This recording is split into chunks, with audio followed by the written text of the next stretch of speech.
Quem aqui, de vez em quando, não se sente miserável, com uma dor que nos tira o sono, com uma preocupação, com uma luta? É a vida. E não é diferente em mim, não é diferente no Christian, não é diferente em você. Basta que a gente tenha a oportunidade de partilhar.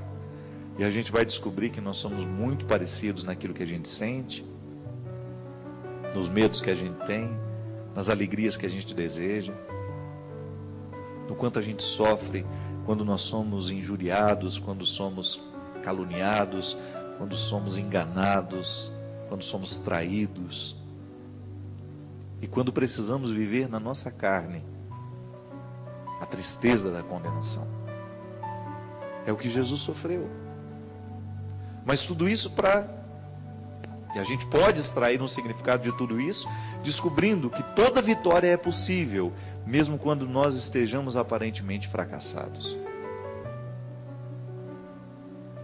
Mesmo quando nós temos aquela sensação de derrota. Não. A vitória de Deus é preparada em todo o coração, que mesmo aparentemente derrotado, não desiste de lutar. Essa é a grande diferença, minha gente. É isso que diferencia um ser humano de todos os outros. Ainda hoje falava isso. Conversava sobre isso com um amigo. Como é importante na nossa vida a gente ter diante de nós qual é a luta que nós precisamos vencer. E eu sempre chego à conclusão que a luta mais difícil de ser vencida é a que eu estabeleço todos os dias comigo mesmo. Porque se tem alguém que nessa vida pode me derrotar, sou eu. Essa consciência fui adquirindo com o tempo e não me desprendo dela. Eu sei que para Deus me fazer um vencedor, eu tenho que lutar o tempo todo para que eu não venha me derrotar. Falávamos sobre isso aqui na semana passada. Como nós nos boicotamos. Né? E não custa repetir um pouco. Porque nesta semana da vitória, nós sabemos que todos os passos de Jesus na subida do seu Calvário representam as nossas subidas também. Mas a gente corre o risco de ficar caído ali, nas primeiras estações, e não chegar à vitória da ressurreição, se a gente não tomar uma postura que nos favoreça. E que favoreça essa ação de Deus na nossa vida. Que é justamente a oportunidade diária de você jogar fora os lixos que o outro deixou em você, de você fazer a sua reciclagem, de você reestabelecer o seu compromisso com a vida, de você renovar o seu desejo de ser você, de fazer o que você faz, de amar quem você ama, de desejar o que você deseja. Identificar ali onde é que você pode se empenhar para que essa aventura de ser gente, como fala nessa música que eu precisei dar uma coladinha na letra, embora ela seja minha, muito tempo não canto. Essa música fala, deixe que a aventura de ser gente te envolva, prepare o que serás no que és. O vitorioso precisa passar pela derrota, é inevitável. Se eu não preciso visitar diariamente os meus sentimentos mais mesquinhos, eu não terei condições de chegar aos sentimentos mais nobres. Se eu não visito os meus fracassos diariamente, eu não saberei receber a vitória que também posso. Ainda hoje vivi um momento tão iluminado hoje à tarde, tomando uma decisão da minha vida ali, naquele momento. Pedi a Deus, meu Senhor, me dê aqui um sinal da sua proteção e de que estou fazendo a coisa certa. Quando olho para o céu, minha gente, um arco-íris, lindo, mais lindo, que durou 2 minutos. Eu vi naquele sinal da natureza, como que Deus dizendo para mim, vai lá meu filho, faz o que você precisa fazer, que eu estou do seu lado, como sempre estive. Não vou permitir que você dê um passo em falso. Porque eu vou te falar uma coisa, esse padre aqui é pecador, é miserável, mas se tem uma coisa que ele tem, é a certeza da proteção de Deus. Tenho muitas misérias, mas são muitas. Visito todos os dias essas misérias, nem tanto com atitudes, mas no reconhecimento da miséria que mora dentro de mim. E graças a Ele, que eu faça o meu esforço diariamente de não permitir que essas misérias venham prevalecer. Porque o projeto dele para mim é muito maior. O projeto dele para você é muito maior. E fazer a experiência dessa vitória é passar por aquilo que você é. É inevitável. Se você não estiver disposto a lidar com você, desista, você não saberá lidar com Jesus. Lidar com Jesus requer que você aprenda e queira lidar com você. Nós não praticamos uma religião desencarnada. A minha fé em Jesus não me exime de ter fé também em mim. Deus quis o tempo todo participar da nossa história. Ter fé nele também significa ter fé em mim. Querer essa vitória significa também fazer a minha luta diária para que eu tenha condições de atualizar essa vitória de Deus na minha vida. Ah, mas aconteceram tantas coisas desagradáveis. Estamos acima disso. Eu já disse isso aqui várias vezes. Eu prefiro ser roubado a ser aquele que rouba. Eu prefiro ser enganado a ser aquele que engana. Eu prefiro ser o crucificado a ser aquele que crucifica. Ah, então você tem problemas psicológicos, você é doente. Então, porque eu optei por fazer uma experiência de ser como Jesus, mesmo miserável. Eu quero o tempo todo mirar a minha vida, pautar a minha vida, as minhas escolhas nas escolhas dele. É assim que a gente vai, né?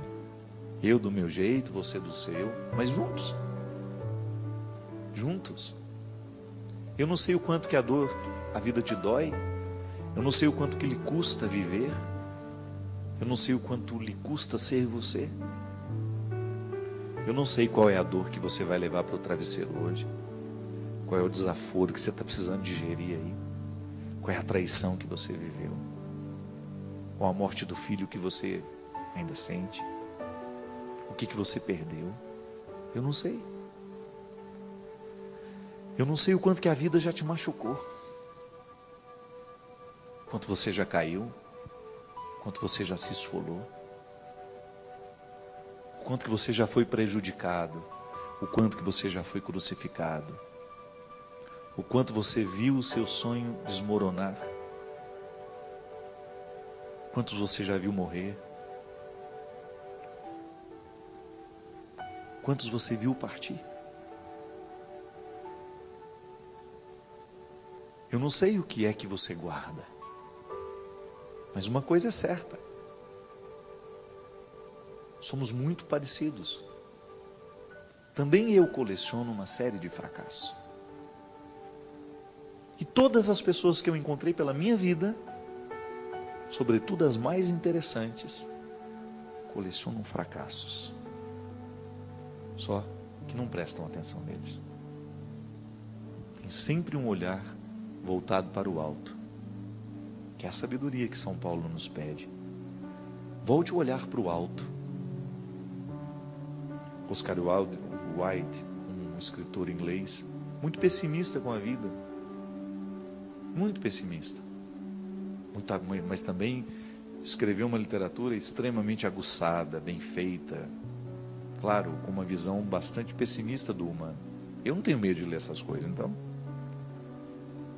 Ele disse, estamos todos, né, na lama. Não me lembro muito bem a frase. Estamos todos na lama. É a condição pessimista que ele tem da humanidade. A concepção pessimista da miséria humana. Mas ele completa, dando um espaço para a esperança. Estamos todos na lama, mas alguns resolveram olhar para as estrelas. Eu quero pertencer a esse grupo. Porque eu tenho a lama da miséria humana em mim. Mas eu não quero deixar de olhar para as estrelas. Sabe? Ter esse olhar que mira o alto. Porque se a gente for prestar atenção, minha gente, naquilo que não está dando certo, se nós formos colocar atenção demais naquilo que está danificado, a gente corre o risco de nunca mais se recuperar.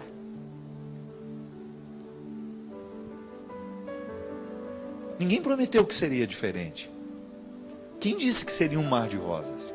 Quem disse que seria fácil? Chegar à glória da ressurreição requer passar pelo Calvário. Foi com Jesus e vai ser com todos nós. Não estamos aqui propondo um masoquismo, vamos correr atrás do sofrimento, não precisa não, ele vem. Ser gente já é condição sine qua non para que o sofrimento aconteça. Então não vai precisar correr atrás dele não. Agora, na hora que ele chegar, receba-o do jeito certo. Não permita que o seu sofrimento se transforme em amargura. A amargura nos mata aos poucos, provoca até câncer em nós. Agora, faça do seu sofrimento um degrau para que você possa chegar nesse sepulcro vazio, que é o lugar de todos nós. É tão bonito o significado do sepulcro, né? É lugar dos mortos, mas já está vazio. A conexão humana continua. A conexão com a miséria continua, mas já está vazio. O morto não está mais ali.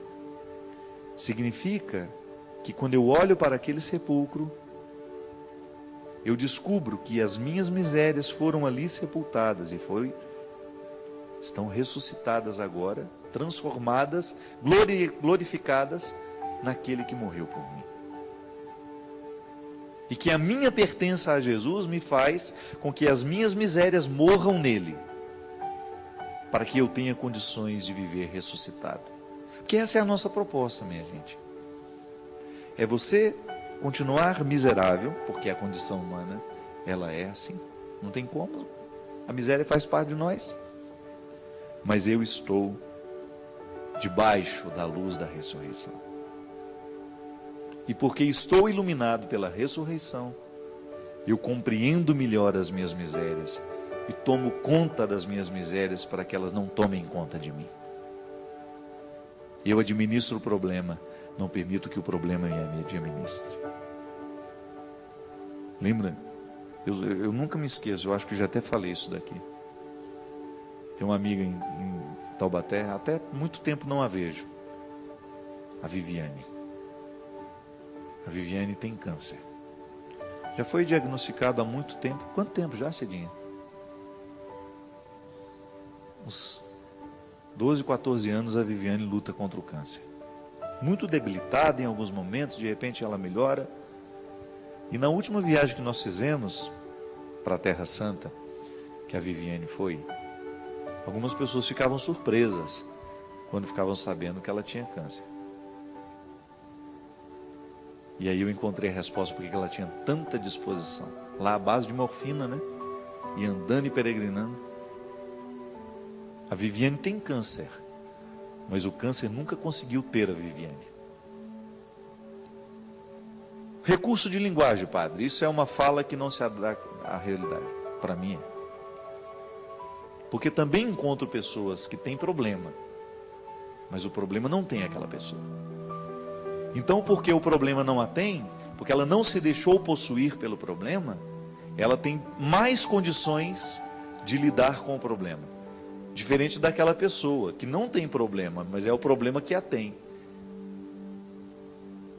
O problema foi tomando tanto conta daquela pessoa, foi dominando tanto, que ela perdeu a pertença. É aquela pessoa que já está desanimada demais, que só fala dos problemas que tem, que já perdeu a esperança. Sabe, minha gente? A nossa luta, ela é diária. O tempo todo. Ontem eu comemorando o meu aniversário, eu ficava com muita simplicidade. Não teve festa, não fiz questão de não ter festa. Passei ao lado de poucos amigos que tiveram a oportunidade de me encontrar. Não sou muito de fazer festa para isso. Eu acho que a comemoração ela é o ano inteiro.